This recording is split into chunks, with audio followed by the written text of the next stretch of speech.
have some esteemed individuals in the room here. So before we get going with Thomas, we would like to introduce the judges who will be judging your pitching today. So we'll start with the ladies first. We have Ms. Kathleen Gallagher from the Milwaukee Institute. That was obvious, right? We got Mr. George Walker from Northwestern Mutual. We have Dr. Keenan Grinnell from Manufacturing Diversity Institute. And we have Mr. Ed Javier from WEDC. So without further ado, good luck.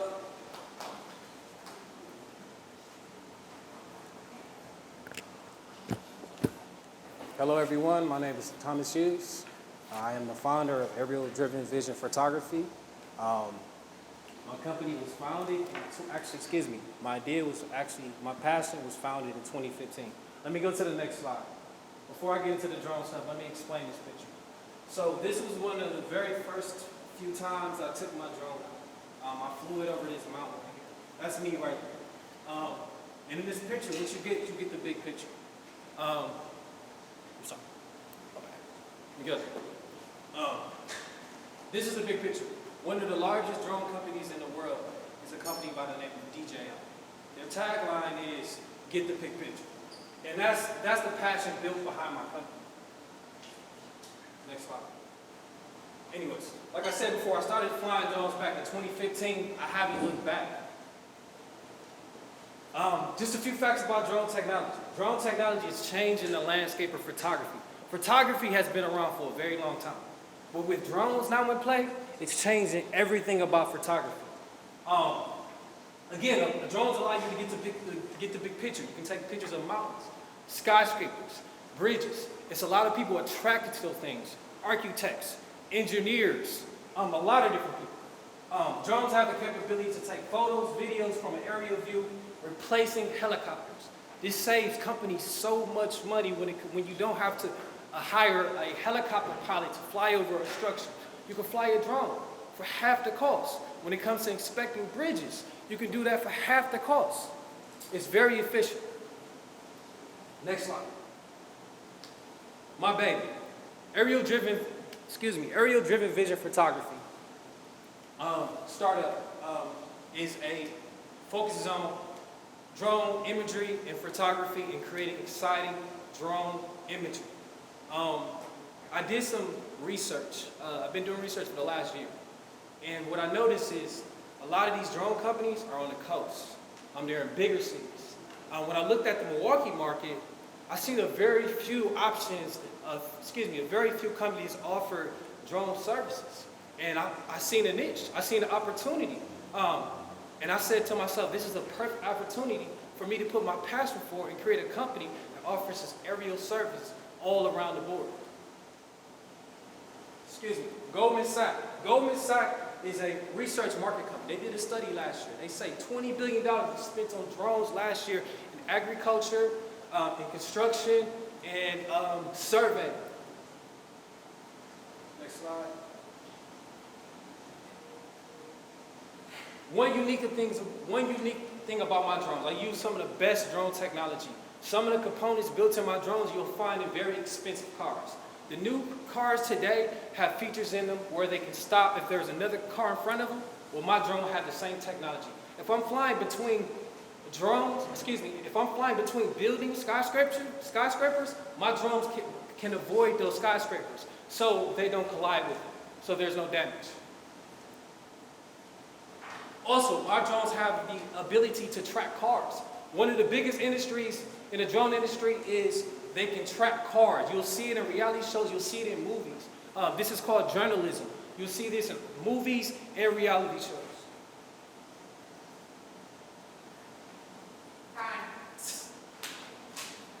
Willie West, thank you very much for your time. Any questions?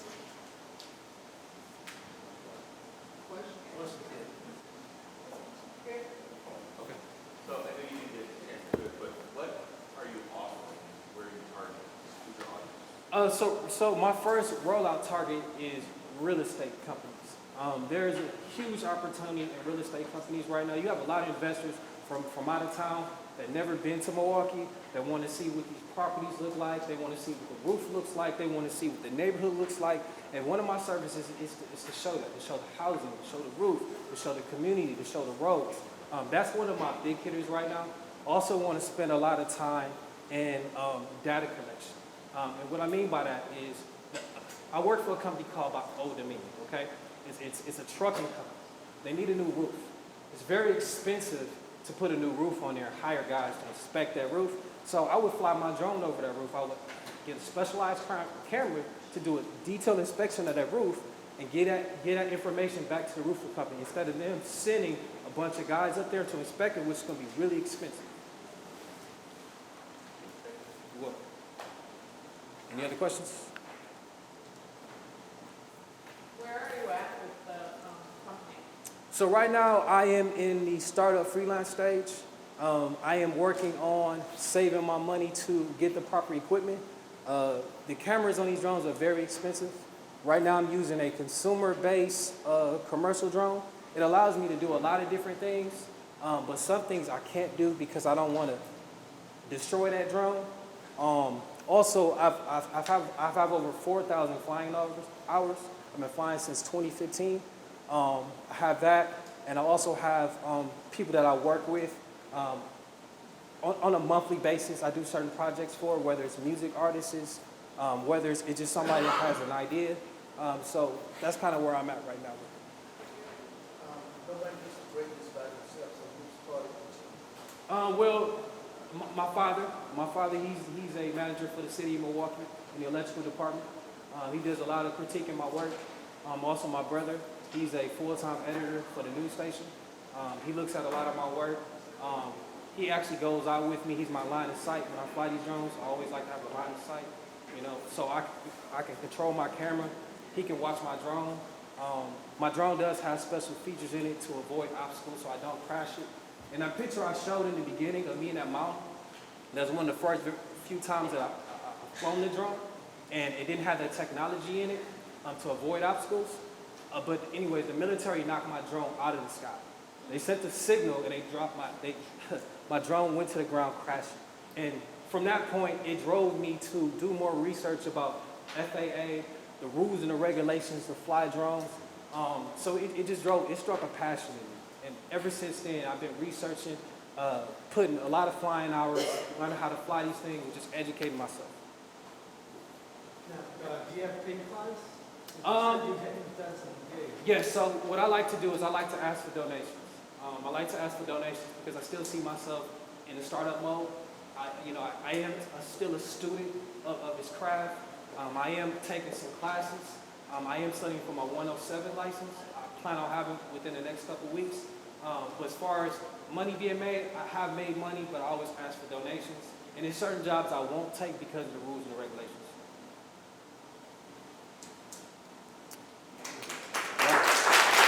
Thank you.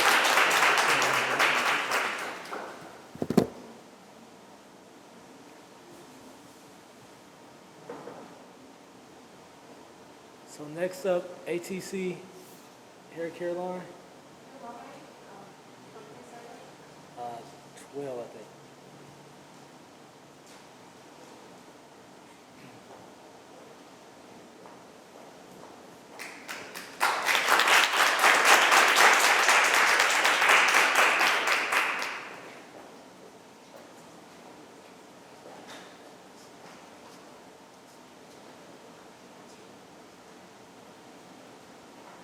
Hello. Good morning. Good afternoon. ATC Hair Care Thin and Therapy Solution. It is a product with, sorry, can I start all over? Okay. Okay, we're going to start all over again. ATC Hair Care Thin and Therapy Solution. What is it? It is a product in a liquid solution that stimulates the scalp to help treat and reduce the appearance of hair loss, thinning, and alopecia baldness. It contains natural herbs and oils that that will create a fuller look with even just one use. It is for both male and female and predominantly used in the African American descent textures of hair. The problem in the African American community, baldness affects more than 3 million cases a year in both male and female. By age 21, 25% of males will begin to notice the first signs of hair loss, and by age 50, 85% of men will account for hair loss. By age 40, 40% of females will be affected by the hair loss, and by age 50, 50% of women will also account for hair loss. Male and female both will begin to have low self-esteem, and they are not able to achieve the dream look due to the issue. The solution: I've created a hair product that will begin to make your hair look fuller after the first use. You will look and feel better, and within a few months, hair follicles will begin to appear. Growth to date and the business model. The product line will first start with a moisturizing shampoo and conditioner. We will educate every customer and client and get them to know that it's important to cleanse the scalp first. Then they will use the thinner therapy solution. I will market through advertisement through social media such as Facebook and Instagram, radio stations, online ads. We will partner up with the YES organization through beauty supply stores and online stores and beauty salons. The client models will test it and come back. Thank you.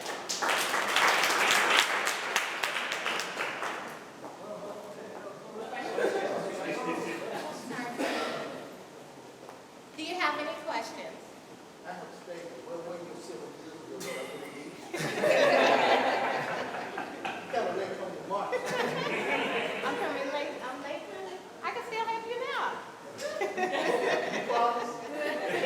I promise you help me get that product line out. I promise. Kind of related, I think one of the things is there have been, whatever it is, other things that have been in the market for a while. Yes. What's going to be, so that's established competition, it's already there, so we're trying to break in. What's going to be unique about yours? Well, what is unique about my product, the main focus is going to be on African American descent texture of hair. So that's my main focus. What makes it work? Well, what makes it work are the ingredients that are in the product. One main ingredient, I don't know if I can share my secret. Don't say it if you don't. I'm not going to share it. But I have a main Do you ingredient. have proof that it works? Yes. Actually, I've been working on this product for over 16 years now. What's your I- proof? Well, the proof is my clients. I'm also a hairstylist. I started out 16, going on 17 years ago. One of my main things, my specialty, was being known for growing people's hair back. I had a lot of people that were coming in with baldness right here, like thin edges. You know, they didn't have any edges. And I tested it out on a kid. My first person was actually a child. They came in like that, and I grew her edges back. And it was just something I mixed up, and I realized that it worked. So that's the proof of it. Thank you. I think building on I think some of this is going to be credibility. And if it's just something unique, and you say you have something created, it's patent. You know, like if somebody goes in, has their logo, take your product, reverse engineer it, and then know it. So that's what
from like 13 to 15,000 for the whole process from the beginning.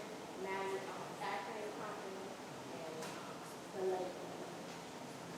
And then how many batches would that make? Or is that just a one-time thing? That's just a one-time thing. That's pretty much the start. Right. I'm just trying to figure out when you start going, right, how much are you gonna make so you can price it properly, so you can make a profit. Growing. Okay. Are there any more questions for me? Thank you.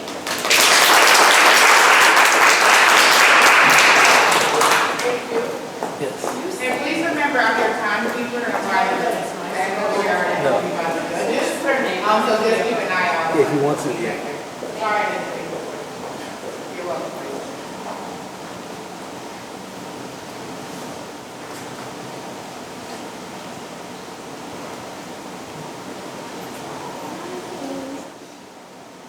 Oh, that's what I'm like.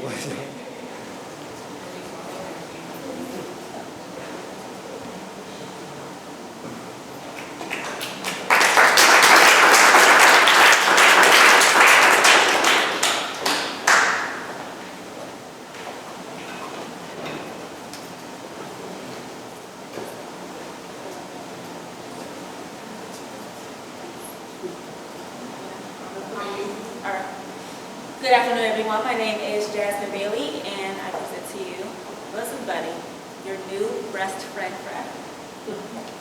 So the tech, similar to the wheel and the invention of fire, we are here to shake shit up. This is a new product. There isn't an existing market, so essentially we are a disruptor, right? So we would be disrupting the lingerie industry, which is a $16 billion a year industry. So the problem that I'm solving, bras, for many of us bra wearers out here,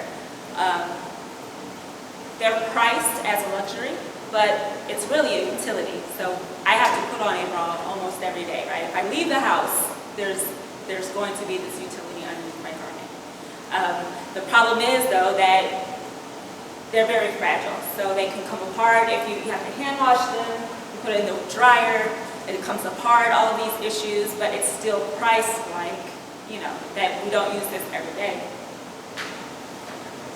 This is cut off a little bit, and I do apologize about that, but 69% of the women surveyed agreed that comfort was one of the most important, if not the most important factor in purchasing bras. So the solution to that is, and to speak to another point, so the solution to that is that we all have a favorite bra, right? The majority of us have a favorite bra. I'm wearing mine right now. It's comfortable, it gets me through the day, and it functions well. But when this bra breaks, can I replace this bra? So if the company stops making this bra, it's very hard to go out and just pick it. It's not Hanes, it's not a pack of Calvin Klein underwear. It's different every time you, just to speak to the majority of the panel, it's different every time you go out. So my business model would be brick and mortar, so selling in a big box store similar to Spanx, similar to other, and in the same area. E-commerce, so on my own site or Amazon or like similar platforms such as Fitbit. It was 2 minutes. Questions? Yes, ma'am. What's the product? Okay, so I'm also in the IP process, so I can give very general, but I cannot publicly, and I would love to have a private conversation with you so that you can know exactly what it is. But I cannot publicly disclose until I receive that pack, or at least that pack number. So I'm in the process at the moment. Tell us what it does. Sure, so it extends the longevity of the bra. So your bra breaks down. There are a number of things that happen when you utilize your favorite bra, right? I mean, you're using it every day. It's not like we're cold body figures, right? So there's heat, there's friction, there's general wear and tear, and this will extend the life of that. It will help cut down on those different issues. So you're using a specialized material or a new material Right. to extend the use Oh, of the bra? think of it as a widget. Okay, it's a widget. Yes. It's not a bra. It is not a bra.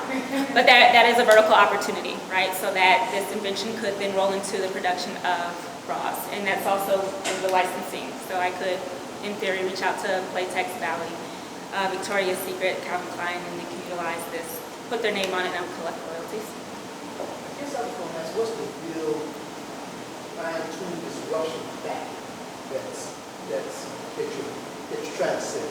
Absolutely. You So said disruptive, so I want to make sure that I walk You away ready? knowing that. absolutely. So it's a $16 billion a year industry, right? 16 billion. And that means that's because everyone in this room knows someone who wears a bra, right? And then there's a good chunk of us that wear a bra. And once it breaks, that's it. You have to go buy another bra, right? Especially for your special occasion bras, your strapless, your low back, I know that this is kind of flying over some, right? But there are bras that cost a lot more just to be a utility. This would essentially save you from having to go buy a bra. So if your bra is functioning, except for this one minor part, I've got you.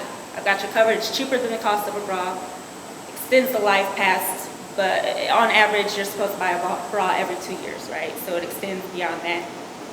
So, I think from a disruption point of view, potentially, the $16 billion industry could become a $14 billion industry because they want to buy them. Absolutely. They'll be buying mine to offset that cost, yeah, of buying a new bra. So it's sort of like, you think about from a competition point of view, Victoria's Secret makes money by selling. Absolutely. If they sell less, that would disrupt them. So Yes. would they partner? So the good thing about Victoria's Secret, one of their key factors in their marketing is that they love to put patent pending and patented technology on their bras, right? So that's one of the reasons that they can charge you $80 for a bra. It's a bra. It's going to do the same thing that your $20, $30 bra is, but they are one of the largest proprietors of bras, right? Because they like to market with the patent. It's doing the same thing. It's not doing anything. I don't walk away feeling any better. My back doesn't feel any nicer, or there's not anything magical about it, but they have this awesome, and it's in their commercials, marketing strategy in which they mention patents. So I do think that there is a space to partner with them. You know what? You use your own revenue stream, your own market segment. You go ahead and take this, put your name on it. I just want to collect some of what you sell. And it's funny, since I do laundry in the house, today I actually had this type of discussion. Yes. Related to, but I should not wash it. Yes. Don't do it.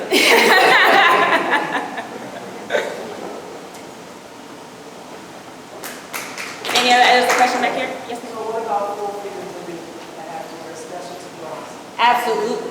Look, How would you take care of that? so, Some of them have to order special because they don't have it in the stores. So how would you solve that problem? that was a slide I was in